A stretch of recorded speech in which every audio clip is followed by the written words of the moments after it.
श्री गुरुभ्यो ओम मातृशक्तये नमः। ओम सतो मा सद्गमय तमसो मा ज्योतिर्गमय मृत्योर्मामृतंगमय। ओम शांति शांति शांति। पातंजलि योग शास्त्र की 70वीं कक्षा और दृष्टा दृशी मात्रा शुद्धो भी प्रत्यानुपश्य। दृष्टा दृशी मात्र होता है। ये दृष्टा शब्द का अर्थ होता है एक मिनट देखने वाला। पर यहाँ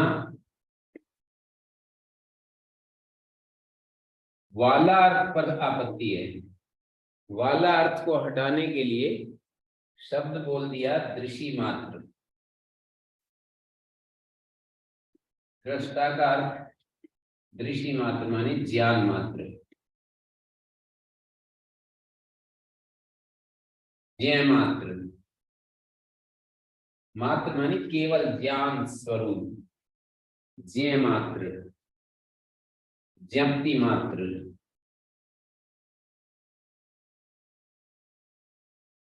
चिन्ह मात्र,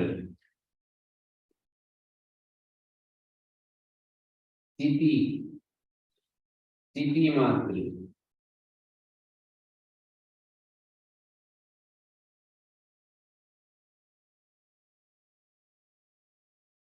ज्ञान मात्र, ज्ञ मात्र, ज्ञप्ति मात्र, चिन्ह मात्र, चिति मात्र, चैतन्य मात्र।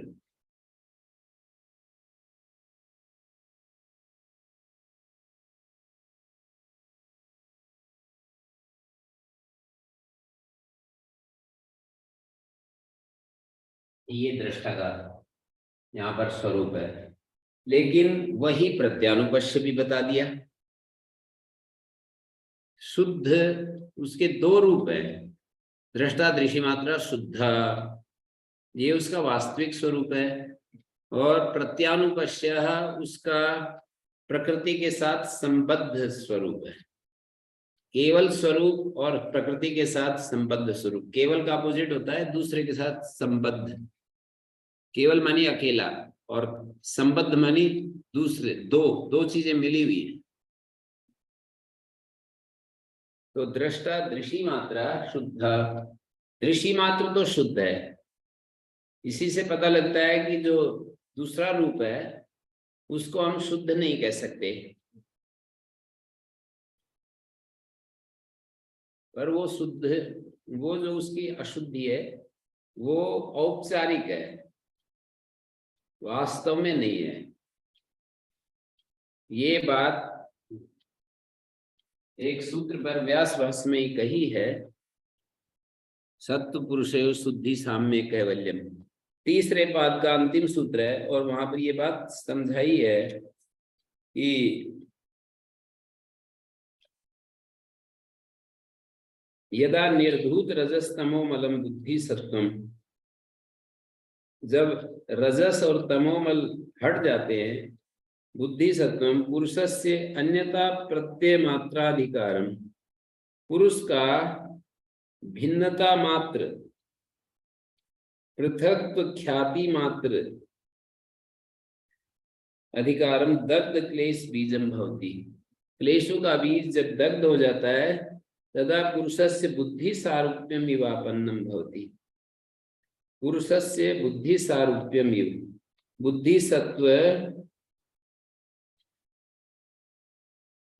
शुद्धता के कारण पुरुष के समान होता है। तथा पुरुषस्य उपचरित भोगा भावा शुद्धि। तो ये पंक्ति है ध्यान देने लायक, पुरुषस्य उपचरित भोगा भावा शुद्धि। जो औपचारिक मानी गौण रूप से औपचारिक भोग का अभाव ही पुरुष की शुद्धि है। बुद्धि की शुद्धि है जिसमें रजोगुण तमोगुण निकल गया। पुरुष की शुद्धि है पुरुषस्य अन्यता ख्याति मात्राधिकारम दग्ध क्लेश बीजम भवति का किम भवति, बुद्धि सत्वम। बुद्धि सत्व जब ऐसी स्थिति को प्राप्त होता है कि जहां पर दग्ध क्लेश बीज नष्ट हो जाता है, तदा पुरुषस्य बुद्धि सारूप्यम इवापन्नम भवति। पुरुष का बुद्धि सारूप्य के समान उसका स्वरूप होता है। तदा पुरुषस्य उपचरित भोगाभाव शुद्धि। पुरुष का औपचारिक जो भोग का अभाव है यही शुद्धि है। एतस्याम अवस्थायाम कैवल्यम भवति।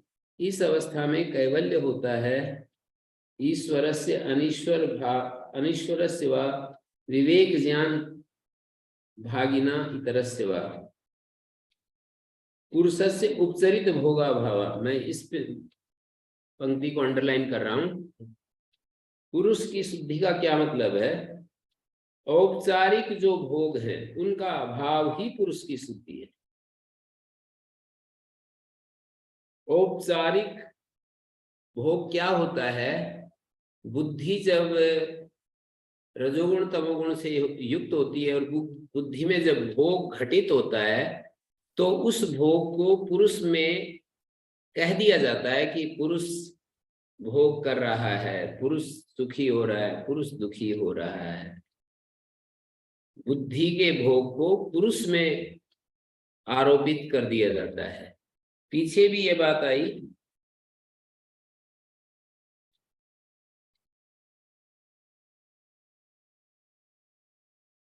यहां पर ये कहा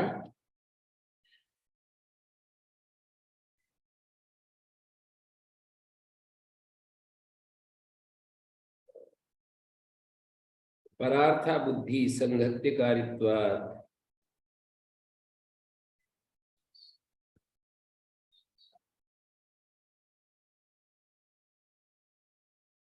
बुद्धि परार्थ होती है, स्वार्थ पुरुष होता है। हाँ, इससे पहले सूत्र में है, देखिए 18 नंबर सूत्र में, तौ एतौ भोगापवर्गो बुद्धि कृतौ बुद्धौ एव वर्तमानौ कथम पुरुषे व्यपदिश्येते। वे दोनों भोग और अपवर्ग बुद्धिकृत है, बुद्धि में ही वर्तमान है, पुरुष में कैसे उनका व्यपदेश होता है। यथा विजया पराजयो वा योद्धीषु वर्तमाना स्वामिनी व्यपदिश्यते। जैसे विजय और पराजय होती योद्धाओं की है, लेकिन स्वामी में उसका व्यवहार होता है। सही फल से भोक्ता, उसके बिना बुद्धि में भोग घटित नहीं हो सकता है। सही तत्फल से भोक्ता, उसके फल का भोक्ता है। यहाँ भोक्ता का मतलब भोग करने वाला एक अर्थ होता है, भोग से सुखी दुखी होने वाला एक अर्थ होता है, और भोक्ता का एक अर्थ होता है भोग का प्रकाशक। बुद्धि में जो भोग घटित हो रहा है उसका प्रकाश करने वाला, उसको मैं सुखी हूं, मैं दुखी हूं, इस तरह से बुद्धि में ये अनुभव कराने वाला वो भोक्ता का स्वरूप होता है। भोक्ता का जो ये अर्थ है कि भोगने वाला, सुखी दुखी होने वाला, ये तो सांख्य की मूल अवधारणा के विरुद्ध जाता है, क्योंकि सांख्य में दृष्टा का जो स्वरूप वर्णित किया है वो है नित्य शुद्ध बुद्ध मुक्त स्वभाव। जब हम बंधन में होते हैं, ये पर लिखा है कि बंधन में होते हैं तब भी हम मुक्त ही होते हैं, मानी बंधन अवस्था में भी मुक्त ही होते हैं। ये वृत्ति सारूप्यम इतरत्र सूत्र पर लिखा है। कथम तरही, मतलब ये कहा है कि दृष्टा तद अवस्थे चेतसी विषय अभाव। जब चित्त में कोई विषय नहीं होता है तो बुद्धि बोधात्मा पुरुषा, बुद्धि का बोध स्वरूप जो पुरुष है उसका क्या स्वभाव होता है। तदा द्रष्टु स्वरूपे वस्थानम स्वरूप प्रतिष्ठा तदानम चिति शक्ति यथा कैवल्ये व्युत्थान चित्ते तु सति। जब व्युत्थान चित्त होता है तो तथापि भवन्ति न तथा, ये वाक्य महत्वपूर्ण है। तथापि भवन्ति न तथा, मानी उस प्रकार की चित्त की व्युत्थान अवस्था में चिति शक्ति परमार्थतः उस प्रकार की होते हुए भी व्यवहारतः वैसी नहीं होती है। परमार्थतः तो चिति शक्ति स्वरूप प्रतिष्ठ ही होती है, लेकिन व्यवहारतः वैसी नहीं होती है। इसका उत्तर निम्न सूत्र में दिया है। दर्शित विषयत्वात् व्युत्थाने या चित्त वृत्तया तद अविशिष्ट वृत्ति पुरुष। व्युत्थान अवस्था में जो चित्त वृत्तियां होती हैं, उन चित्त वृत्तियों से अविशिष्ट वृत्ति वाला पुरुष होता है। तथा च सूत्रम एकम एव दर्शनम ख्यातिरेव दर्शनम। वहां पर एक ही ज्ञान होता है, जैसा बुद्धि में ज्ञान होता है वही पुरुष का स्वरूप हो जाता है। हो जाता है का मतलब है प्रतीति होती है वैसी, जैसे कि सीधी डंडी को यदि पानी में डाल दिया जाए तो उसमें प्रतीति सीधी नहीं होती, प्रतीति तिरछी ही होती है। ऐसे ही दृष्टा शुद्ध होता हुआ भी प्रतीत यही होता है कि वो सुखी हो रहा है, वो दुखी हो रहा है। बुद्धि में जो भोग घटित होता है वो उस दृष्टा के कारण ही घटित होता है। तो इसलिए वहां पर सही तत्फल से भोक्ता, वो दृष्टा उसके फल का भोक्ता है। भोक्ता है का मतलब भोग का प्रकाशक है।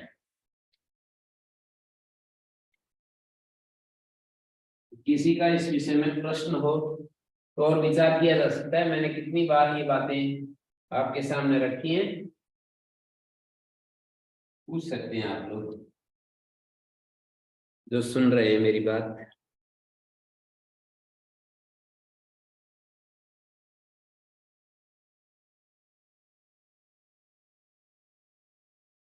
तदर्थ है दृश्यस्यात्मा कृतार्थम प्रति नष्टम अनष्टम तदन्य साधारणत्वात् स्वस्वामी सत्य स्वरूप उपलब्धि हेतु संयोग। दृश्य का स्वरूप क्या है ये बताया। तदर्थ एव, चेतन के का विषय बनना ही दृश्य का स्वरूप है। चेतन का विषय होना ही दृश्य का स्वरूप है। ये कृतार्थम प्रति नष्टम अनष्टम, कृतार्थ पुरुष के प्रति दृश्य अदर्शन को प्राप्त हो जाता है, फिर भी उसी पुरुष के प्रति अदर्शन को प्राप्त होता है, न कि सर्वथा अदर्शन को प्राप्त होता है। कृतार्थम प्रति नष्टम अनष्टम तदन्य साधारणत्वात्, क्योंकि उससे भिन्न जो दूसरे बद्ध जीव हैं उनके लिए वो बराबर दृश्य का स्वरूप बना रहता है। एक मुक्त होने से बाकी सब दृश्य के साथ जो बद्ध जीव हैं वो बने रहते हैं, इसलिए दृश्य का अस्तित्व उनके लिए बना रहता है। कृतार्थ पुरुष के प्रति दृश्य नष्ट हो जाता है, माने उसके दृष्टिपथ में नहीं आता, दृश्य उसकी दृष्टिपथ में नहीं। तो तदन्य साधारणत्वात्, उससे भिन्न दूसरे जो जीव हैं उनके लिए, क्योंकि वो साधारण रूप से सबके साथ संबद्ध है। ऐसा कहते हैं ना, दृष्टा तो अनंत है, दृष्टा अनंत है सांख्य के अनुसार,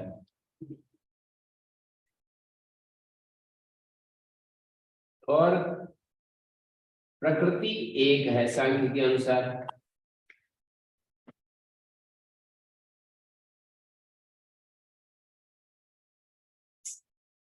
प्रकृति का वो हिस्सा जो दृष्टा के साथ संबद्ध होता है वो मुक्त हो गया, दृष्टा मुक्त हो गया, उस प्रकृति से मुक्त हो गया, तो प्रकृति का बाकी सारा हिस्सा वो अन्यों के लिए बराबर बना रहता है। तो ये कहना चाहते हैं। हाँ जी, मोक्ष अवस्था में फिर आत्मा के पास तो कोई दृश्य नहीं है, तो आत्मा किसको प्रकाशित करती है? अपने ही स्वरूप में स्थित है, तो दृश्य तो वहां है नहीं कोई, तो जी अपने स्वरूप में रहती है ना। अभी तो यहाँ पर बोला ना हमने कि बुद्धि बोधात्मा पुरुषा किम स्वभाव विषया भावात्, जहाँ विषय नहीं होते वहां आत्मा जो है उसका क्या स्वभाव होता है। अभी प्रश्न किया था मैंने, तदा दृष्टु स्वरूप अवस्थानम, सूत्र के व्यास भाष्य में ये लिखा कि तदवस्थे चेतसी विषयाभावात् बुद्धिबोधात्म पुरुषा किम स्वभावा, बुद्धि का बोध स्वरूप जहाँ निरंतर बुद्धि का बोध होता रहता है और बुद्धि स्थिर हो गई, विषय बचा नहीं कोई, तो दृष्टा की क्या स्थिति होती है? समाधि, असंप्रज्ञात समाधि, मोक्ष दोनों में एक ही स्थिति होती है। जीवन मुक्त अवस्था, असंप्रज्ञात समाधि और मोक्ष, तीनों में विषय नहीं होते हैं।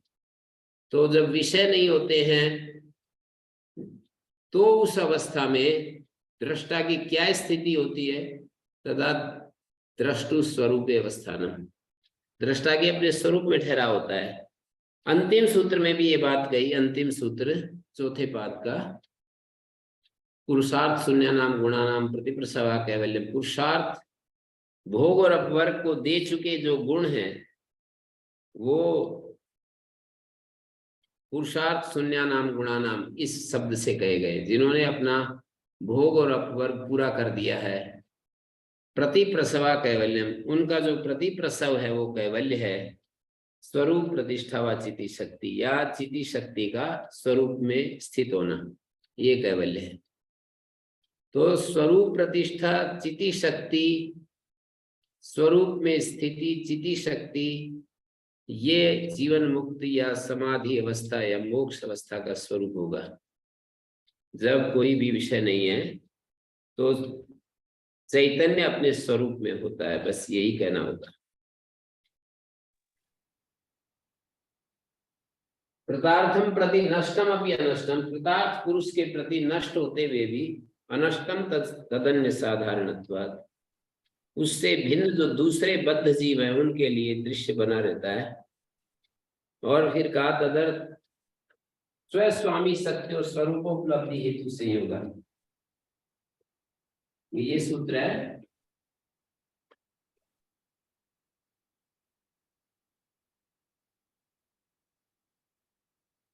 स्वरूपोपलब्धि हेतु संयोगा,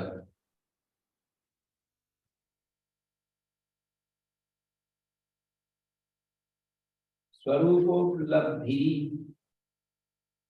हेतु,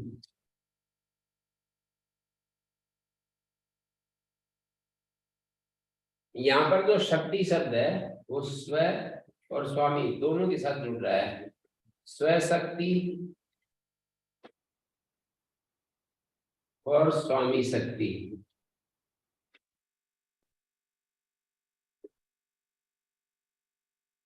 अकेला स्वामी शब्द दीर्घ इकार होता है, लेकिन किसी शब्द के साथ लिखेंगे तो हर्ष विकार होगा। स्व शक्ति और स्वामी शक्ति के स्वरूप की उपलब्धि का जो कारण है वो संयोग है, उपलब्धि का हेतु संयोग है। स्वशक्ति मानी जो बुद्धि शक्ति है उसको स्वशक्ति कहते हैं, दर्शन शक्ति भी कह देते हैं इसको। स्वशक्ति, दर्शन शक्ति, एक सूत्र में कहा भी है दृक् दर्शन शक्ति एकात्म स्मिता, दृक् दर्शन शक्ति, यहाँ पर भी शक्ति दोनों के साथ जुड़ रहा है। दृक् दर्शन शक्ति, दृक् दर्शन शक्ति, दृक् दर्शन शक्ति एकात्मता इव, दृक् दर्शन शक्ति एकात्मता इव।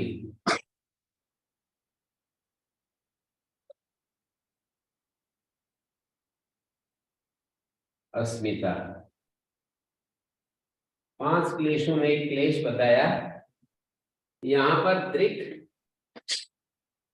दृक् शक्ति मानी चेतन आत्मा, दर्शन शक्ति मानी बुद्धि, इन दोनों का एकात्मता जैसा हो जाना, यही अस्मिता क्लेश है। एकात्मता इव शब्द का मतलब होता है वैसा होता नहीं है, केवल प्रतीत होता है। इव जहां भी आता है तो वो वास्तविक स्थिति के अभाव को दर्शाता है। दृक् शक्ति और दर्शन शक्ति की एकात्मता जैसी प्रतीति होती है, एकात्मता तो कभी होती नहीं है, अप्रतिसंक्रमा बताया है। दृक् शक्ति को अप्रतिसंक्रमा कहा है, तो वो उसमें कोई चीज मिल नहीं सकती और वो किसी चीज में मिल नहीं सकता, ऐसा दृक् शक्ति का स्वभाव है। तो दृक् शक्ति और दर्शन शक्ति की एकात्मता जैसी स्थिति प्रतीत होती है, इसी का नाम अस्मिता क्लेश।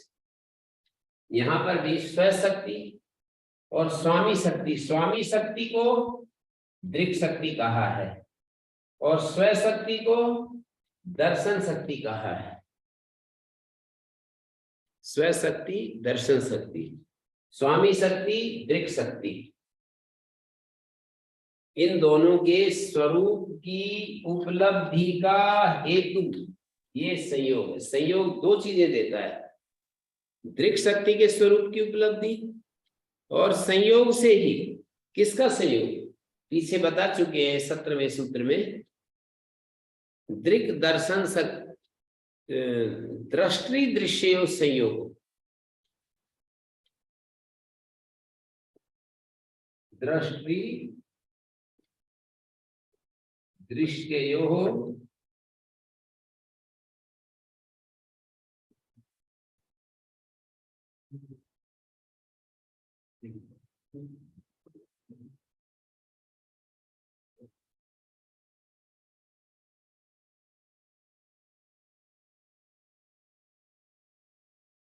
सत्रह नंबर सूत्र में कहा है दृष्टि दृश्यो संयोगो हे हेतु।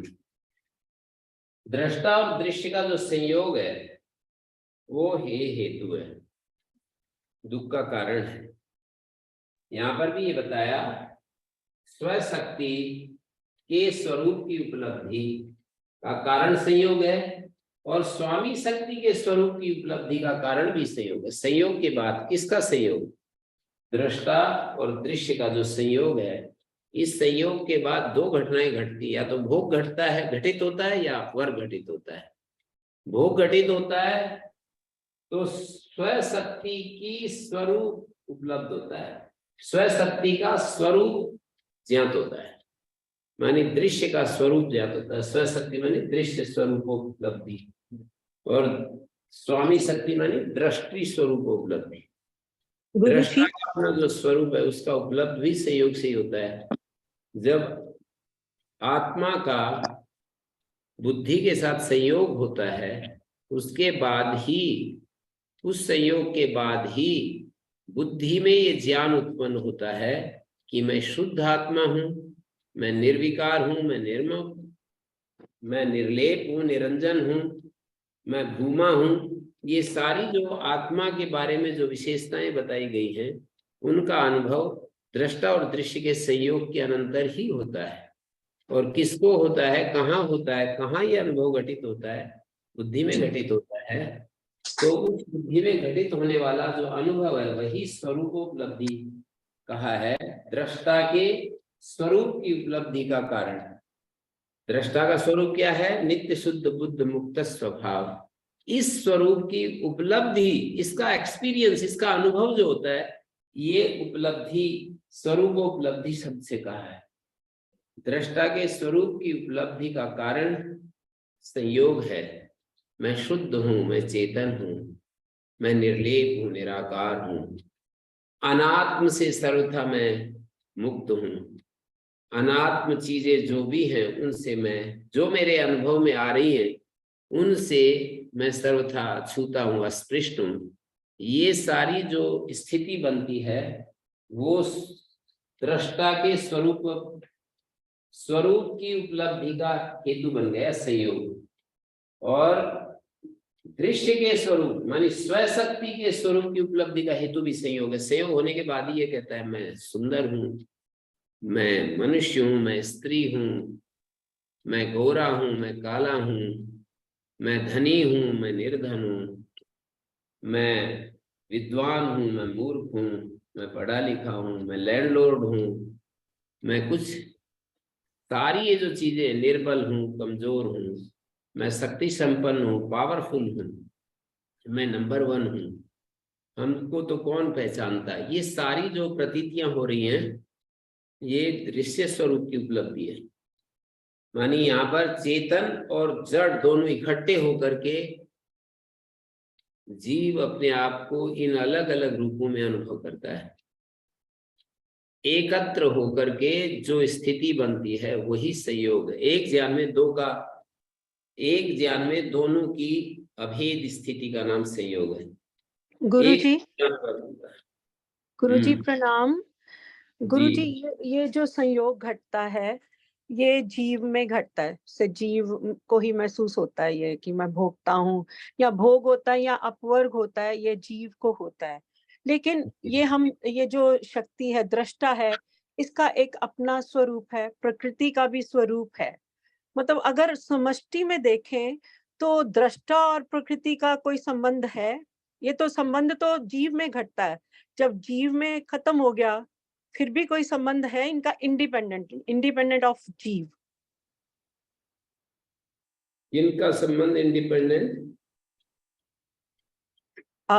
दृष्टा और प्रकृति का समष्टि जब समष्टि में हम लेते हैं तो दृष्टा और प्रकृति का जो संयोग हुआ वो तो जीव में हुआ।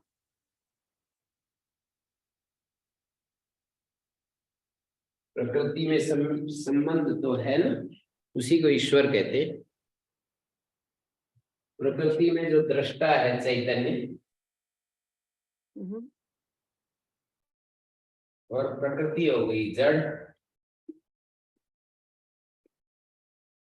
यदि हम सांख्य के अनुसार विचार करेंगे ना तो ये आएगा, दृष्टा चैतन्य है और दृश्य का मतलब जड़ पदार्थ, जो जितने भी ये दिखाई दे रहे हैं ना,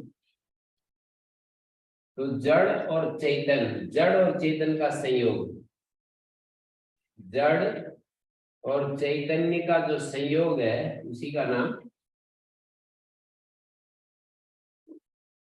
संयोग। आपने यही पूछना चाहा, जड़ और चैतन्य का संयोग भी कहीं इंडिपेंडेंट है क्या? हाँ जी, हाँ जी। तो जड़ और चैतन्य का संयोग इंडिपेंडेंट है और उसी को ईश्वर कहते हैं, जहां की ईश्वर के अधीन जड़ काम करता है। जड़ ईश्वर के ऊपर हावी नहीं होता।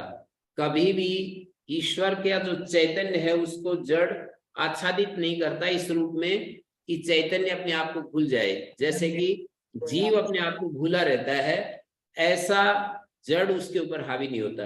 अभी हम लोग जब साधना करते हैं और जब एकाग्र होते हैं तो हमें लगता है कि मैं शुद्ध चेतन स्वरूप हूं, लेकिन जब हम अपने कामकाज में होते हैं, हम व्यवहार काल में होते हैं, साधना हमारी उस तरह की होती नहीं है, तो हम अपने को चेतन स्वरूप में अनुभव नहीं करते, बल्कि विविध घटनाओं परिस्थितियों के अनुसार जो जो हमारी अवस्थाएं चेंज होती जाती है वही हमारा स्वरूप हमें अनुभव होता है। ऐसे ईश्वर कभी भी इस अपने आत्म स्वरूप को भूलता नहीं है। संयोग होने पर भी, संयोग होते हुए भी ईश्वर अपने स्वरूप को कभी भी भूलता नहीं है कि मैं जो है मैं जैसे कि अपने आप को भूल करके शरीर मानने लगता हूँ, मैं अपने आप को भूल करके रुपए पैसे मानने लगता हूँ, मैं अपने आप को स्वरूप को भूल करके पावर आदि के रूप में अपने आप को पावरफुल के रूप में देखता हूँ। ऐसे ईश्वर अपने चेतन स्वरूप से भूलकर जड़ स्वरूप के रूप में अपने आप को मानने लग जाए, ऐसा नहीं होता है। मैं जो कहना चाह रहा हूँ, पता नहीं मैसेज मेरा नहीं समझ लग रहा है, नहीं समझ लग रहा है। जो ईश्वर, आप जरा डिटेल में बता देंगे कि ईश्वर क्या है? ये सांख्य के मुताबिक है ये सारा? जी हाँ जी, हाँ जी। सांख्य में दो चीजें, एक तरफ प्रकृति है, एक तरफ पुरुष है।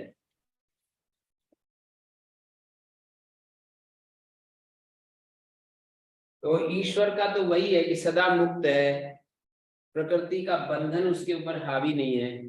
पर जीव क्या होता है? यही प्रकृति पुरुष जीव होता है, लेकिन प्रकृति इस पुरुष के ऊपर हावी रहती है और पुरुष अपने चैतन्य स्वरूप को भूलकर अपने आप को शरीर मानने लगता है, अपने आप को धन संपदा मानने लगता है, यश कीर्ति मानने लगता है, अपने आप को पावर मानने लगता है, अपने आप को कुरूप स्वरूप मानने लगता है, अपने आप को स्त्री पुरुष मानने लगता है, अपने आप को भारतीय पाकिस्तानी मानने लगता है, अपने आप को विविध रूपों में देखने लगता है। ये जीव की स्थिति है।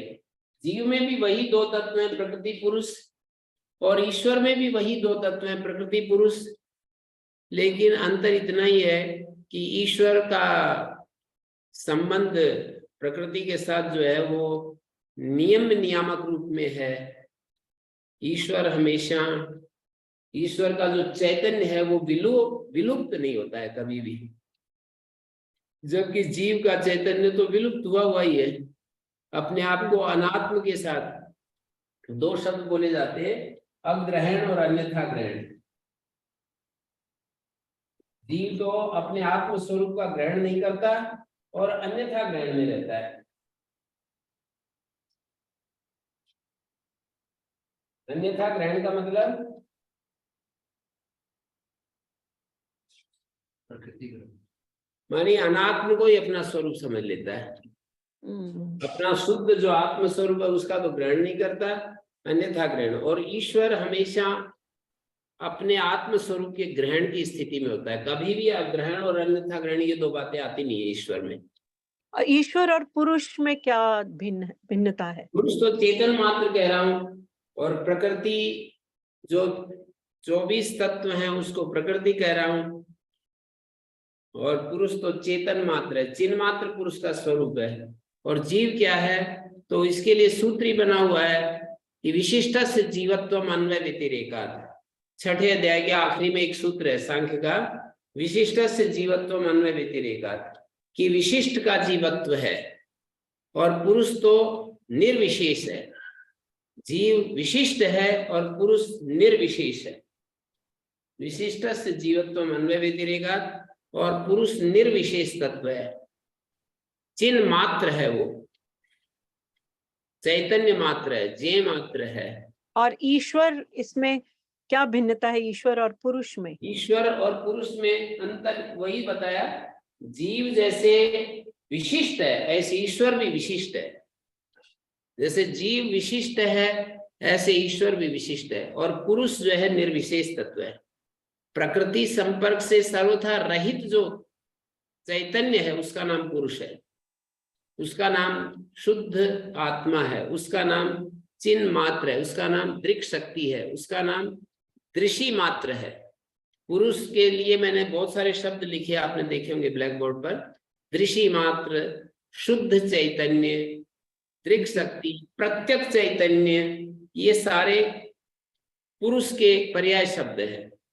जीव का मतलब विशिष्ट, तो ईश्वर का भी मतलब विशिष्ट ही है। ईश्वर का भी मतलब विशिष्ट ही है। उस विशेष में अंतर इतना ही है कि प्रकृति जीव के ऊपर हावी है, ईश्वर प्रकृति के ऊपर हावी है। और वो विधाता विधान वो ही बनाता है, ईश्वर करता है। हाँ, ईश्वर ही विधाता है, वही कर्म फल दाता है, वही सब जीवों की व्यवस्था करता है, वही सृष्टि का निर्माण करता है। ऐसा ऐसा उसका स्वरूप बताना होगा। ठीक है जी गुरुजी, ठीक है। ओम शांति शांति शांति।